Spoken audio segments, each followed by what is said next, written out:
Alright folks, looks like I'm live. I'm going to do another screencast for you guys. I figured it might be interesting for you to see how I put together Baditude, my latest backing track and, just solo track in iMovie. So we're going to go over that a little bit of that today. First of all, what I had to do is record the actual videos. So that took a little while to do. Took a process about a couple weeks, maybe, I think, on and off. So basically, here is what those videos look like. And the way I did this is I kind of, I'm still using, by the way, Snagit, and I still haven't figured out how to enable my webcam, which I hate. I'd like to be able to have that, but it just is not working. But anyway, I labeled all these video files, and as I was doing this, I was recording just about every one of these in GarageBand. So I was recording me on the video camera as well as recording this through my audio recording software, in this case GarageBand. And that way later on I could sync it up. And what I would do is I would say take one, then I'd play around, take two, then I'd play the same thing. And I did this about 6 or 7 times per take. And usually it was towards the end that I would be satisfied with one or two of the takes at the end, and I would just say use that one. And that's what you're seeing here. The beginning of the down low white guitar, and these are my little shorthand phrases here. At the beginning, I told myself to use take 5 of the video that corresponded to the audio that I liked. What I did first was record the audio. After I did the videos, I fooled with the audio first so that I can make sure that I had the perfect backing track that I wanted. And then I just, in other words, in GarageBand, you can go over and over and keep doing the same take over the same thing, and it won't delete the previous takes. So you can choose between one or two of, or even more of the takes that you like. And so, for example, if I go down here and open GarageBand, hopefully it won't crash what I'm doing here with this screen recording and with iMovie open both. If I show you what's going on there, it'll give you a better picture. But I decided on what audio I wanted, whether it's take 5, take 6, and then I went back and told myself within these little files here to use take 6, and this is corresponding to the movie files. Take 5, take 6. There might have been take 6 here, there might have been take 7, and I might have used take 6 here for the audio, but decided that it was close enough visually in the video that I decided to use take 5. So let's just go to Baditude, and I can show you what it looks like, and you can get a better idea of what I did. And I apologize if the actual bass track of that backing track is out of tune. Something was going on with Apple there, so I just tried my best to keep it in tune as best as I could. It was supposed to be in the key of E major. But, maybe the next time I won't do a bass track at all because of that. So anyway, here's what I'm talking about. You can go over and, like for instance, ooh, that's wild. Let's turn off the monitoring here. You can go here to, let's say, download yellow guitar, take 6. It's got 6 takes. And I can't remember exactly how I did that. I think basically, it's been so long since I actually looked at this. You can basically loop what you're doing somehow and enable some kind of track thing. Some of you who know this GarageBand a lot better than me know what I'm talking about. And where it would loop this section and over, and then as it stops looping, it comes back and starts recording over again, and you have multiple takes. So in this case, I have 5 different takes. Okay, so let's go back over here and enable this one and see what's going on. Download guitar, take 5. This is the audio take. I actually spliced it because there was a spot in the audio that sounded better with take 3, where I messed it up, and then went back to take 5. And so the audio from take 3, I'll end up using the video from take 5, as you can see down here. Use take 5. This is such a small video or portion here, and it did pretty much line up with the video itself that I decided to go ahead and use track 5, and it was close enough to this that it didn't affect anything. So here's track 5 for the audio, and I decided, well, this audio matches take 5 of the video the best, even though there's just one little spot here. And that's what all these files are. These files correspond to all these little tracks here, and the different solos and things like that. You can see the Petrucci solo here. I had take 6 here, but at the end I messed it up, so I decided to use take 5 for the audio. And then when I'll go back to the Petrucci solo, which is right here, I decided to use take 6. Okay, here's another example. Satch, pitch shifter. Let's see here. Satch, solo. That's it. Use take 8. Once again, I have a different take in the middle because it sounded better. So basically, I just recorded all these takes for each solo, for each track, whatever. Then, I kind of pieced the ones together that sounded the best. And as you can see, the majority of the track is what I use for the video.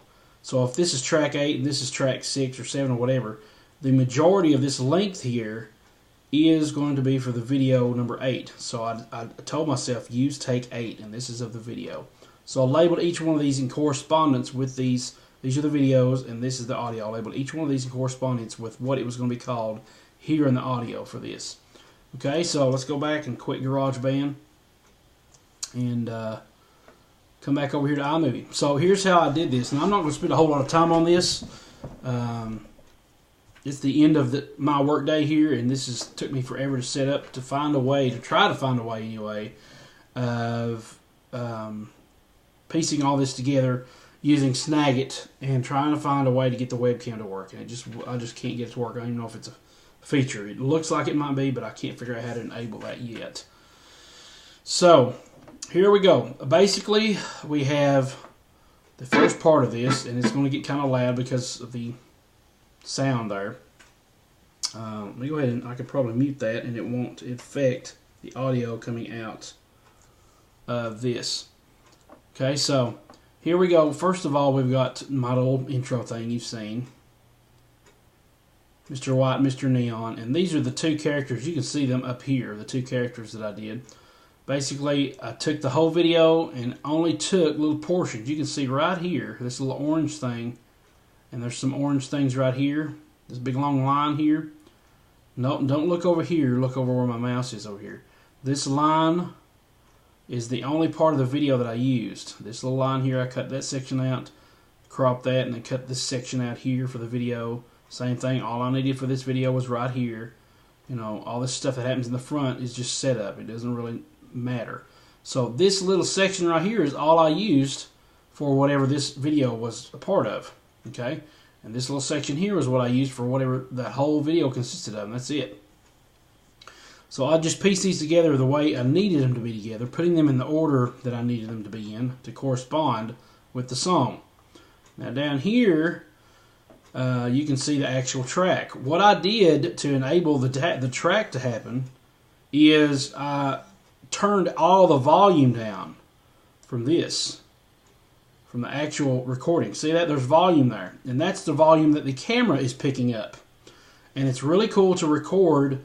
It's really vital to record onto a webcam and also into your software program, because that way you can match it up seamlessly as best as possible.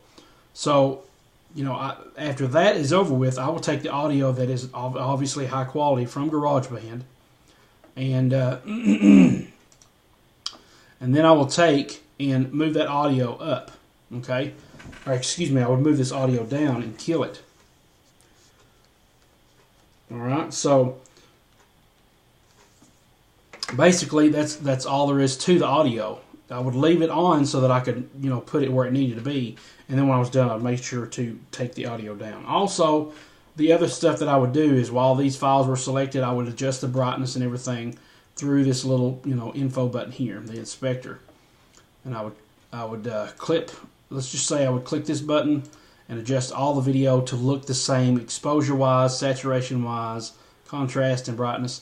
And I usually find that it works pretty good for me if I do a 5% here and a 97% here. That's what I've been doing with all my videos, and it seems to work. I will tell you something else that I just now noticed. And also, if you want to normalize any audio or anything like that, or add equalizers or anything like that, which I didn't because of the audio that is already equalized and all that stuff in the thing. This whole project, by the way, has a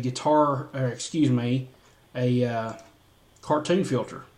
So everything in here, I wanted it to be kind of cartoony, and so that's why it doesn't look real. For example, if I go up here and do me in the white, it's real there. But if you see it down here, it's definitely a different look. There's a cartoony look to that, okay? So basically, most of you know iMovie can do this. So let's see, what else is there? So I've covered the volume here. Also, there's little titles that you can add, via the titles here and the transitions here. So let's see, there's something I just remembered to talk about too. This was just a little soundtrack I added at the front of the thing, a little, dramatic sound intro, and then all of a sudden you hear the backing track start and begin. Let me try this again. There was something else I was going to mention. Maybe it was the cartoon effect. I think that's what it was. All these videos here are what I used for the video, and you can see all that you have to do to get this little picture-on-picture view here is just drag it to the project, to the main video, and it will pop up something saying picture-in-picture with a lot of other ideas. So if I was to take this much of this video and drag it down here, it would ask me how do I want to arrange this, and here's all the different options. And what I would do is picture-in-picture, okay? And then I would move that picture where I want it to. In this case, I could click on this picture, move it in here, and then size it how I want it to, and add a little title as well, using the title features over here. But basically that's all it took. And if it was something that had to do with timing, like for example, another thing is you can see over here, I kind of pieced these guys together so that you can see the Mr. Neon's getting ready to do a huge, his turn's coming up. So he's on top. I placed him inside, and then he becomes the main feature here. And then one of the backing parts is me doing, with the white hoodie, Mr. White, some of the backing to Mr. Neon's solo here. The cool thing I did, and I learned by watching other YouTube videos, just basically interview videos where they would have a screen, or the video would be on their head, like a headshot. The camera was always moving very subtly. So if I push play here, you can see the camera moving subtly, both on Mr. Green and in the Mr. White shot here. And sometimes it was always done with a Ken Burns effect. But sometimes it's shrinking, sometimes it's just moving side to side, sometimes it's growing. So for example, if I click this and I went to click that, excuse me, and went to cropping and rotation, you can see that it starts here as a Ken Burns effect and then expands outwardly, okay? So if I play this one is a little different. It starts here and expands that way. You can kind of see the movement here with this little arrow. So if I take and played this, watch for the movement. It's not me standing stationary. The camera itself is not just standing still, but you see it moving, all right? So push play. You see the camera moving just a little bit to the left. Okay, it's not stationary. And then this little insert comes in and you see it zooming out just a little bit. Notice the camera when it just panned in there, that close-up shot on Mr. Neon, that it's moving to the right. Once again, I'm moving. The camera's now moving up. So you can see all these little portions here happening. So that's very important in video editing, I've noticed, to keep it from being too boring or too stationary. There's always something moving, all right? That's just something I've learned. Now, what I was saying earlier is if it has something to do with timing, for instance, here I used a wah pedal. So all I did was I went and recorded, I played the actual song, and that's what this audio is coming from. This is coming from the speakers of my computer feeding into the camera while I was recording it. If I played it, and then I could once again match this up. So it's always important to have audio coming from multiple sources, whether it be your camcorder and some kind of whatever you're recording into. So I would take, for example, and here would be the wah pedal, and I would listen to the wah pedal, having I would do the couple of takes on this, and I would listen to it, and then I would actually do the same movement and try to get it perfect in time with the playing back of that track in GarageBand. So let's see what that looked like here. And I'll actually go ahead and enable the audio once again so that you can see what's going on here. And let's go ahead and turn it down a little bit because we don't want it to be too loud for you guys.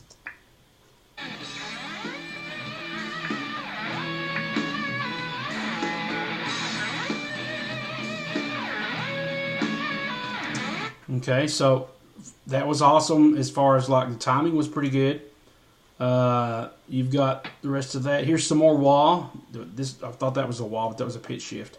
So we're going into the wah effect here, and watch how the timing is on the foot with the actual sweep of the wah.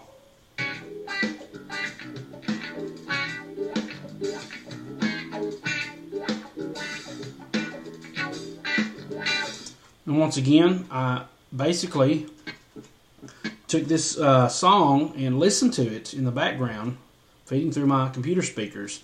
While that happened, I was taking the wah pedal and rocking it back and forth to the beat of the song. Then I put it together and timed it right along with the other portions of the video that I needed to do. Okay. Once again, you can see in both I'm going to have to click it for it to work, I guess. You can see in both this video and this video, the camera is moving at all times, very slowly and subtly, but it is moving. Okay. All right. So let's see what else. I'm just matching everything up as possible, close as possible to the actual song. And then at the end here, we just have a really silent part with just a little bit of bass, and that's the only time I added an effect. I really like that the scraping sound of the pick. And for some reason, it looks spot on in this, but for some reason, it didn't sync up correctly the right way exactly in the final compression. It might have something to do with YouTube's compression thing when they compress it when you upload. I don't know, but it's a little slightly out of sync. But here it is. It looks about spot on.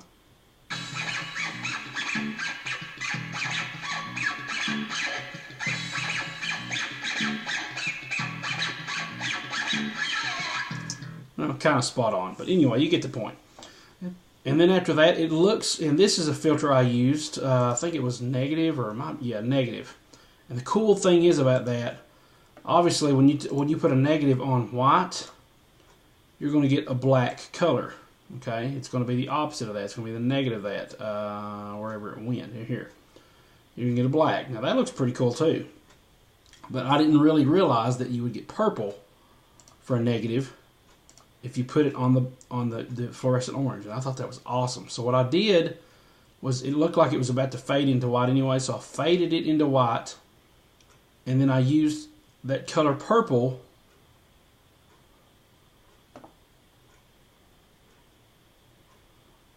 Actually, this is a little different. For some reason, it didn't save it as it was exported. I don't know why, but it's an older copy. Anyway, one of these words I used was actually epic. I think I changed it to the same color of purple as this. And how you do that is you go to, let's say I wanted to change this word epic here. I click my title, I double click right here, and now I show the, or not that ain't what I'm wanting. I show the fonts here, and then I'll go over here and click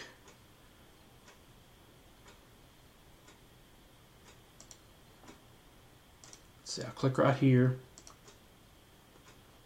and then my color here is enabled. Okay, so what I do is I do my little magnifying glass, and all that does is you can pick any point on the screen and use it as a color tool. So I click this, enable that color. Then I took that color and drug it down here, and that's what this color is right here, so that I could use it on the epic. Alright, so I took epic here and changed it to this color to match the actual color of this purple. So it really worked out really cool, I think, in that. So it's just things that's happened as you go along. You find these little ideas and stuff. Okay, so and the point of this was Mr. Neon takes his solo as a retaliation against Mr. White's earlier solo in there. So you see him play that, and I'll go ahead and enable just this little section here. And by the way, there will be some lessons later on of the actual solos that I do, not note for note, but some of the highlights, like the tapping section that comes on here. So I'll be looking for those in the near future. Here, let's listen to this Mr. Neon solo here.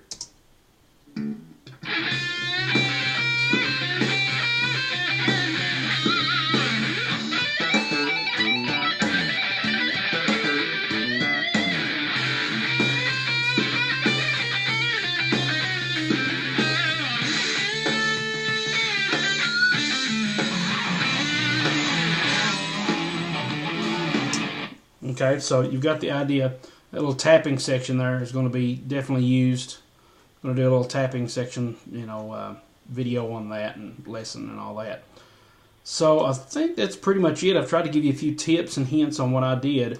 At the end here, this was a short video, but I actually lengthened it, and that wasn't hard to do at all. You just take and lengthen it by this little duration right here, and you can tell how long you want it to be. It slows it down, obviously. It slows it down the percentage, but the cool thing is it gives it kind of a dramatic effect. All of a sudden everything's done.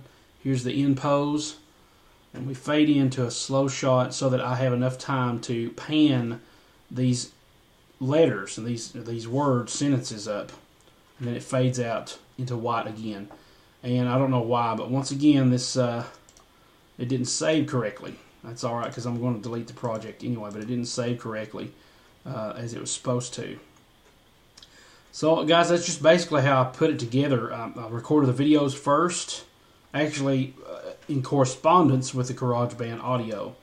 And then I went back, placed the audio in here, and also it's very important to keep records of what video corresponds to what audio. That way you don't have to keep pulling GarageBand up in the middle of working on it in iMovie and it ended up crashing or something, okay? So keep accurate records of what goes where. That's probably the most important thing. And just mess around with it. It doesn't have to be perfect. This actual video took me probably about 10 or so hours to edit because I was trying my best to get it, to look awesome and, be really cool. I think I actually remember one other thing I was going to mention because I saw it. One thing I want you also to do is, if you'll notice here in this shot, everything looks pretty nice lighting-wise, all right? Everything looks all right there. Everything's lit up. But then all of a sudden, check this out. It's really, really dark right in here, okay? Light, hardly any shadow back here. Dark, a lot of shadow, a lot of darkness over here. That's because I ended up using... I had my ceiling light on, which is daylight. I use daylight lights, the kinds that are bright white, because they have more color retention. I hate yellow lights. I hate them with a passion. So I used my the bright lights for bright white, but I had my ceiling light on, and there's two of them up there. They're about 75 watt as far as the output, I think.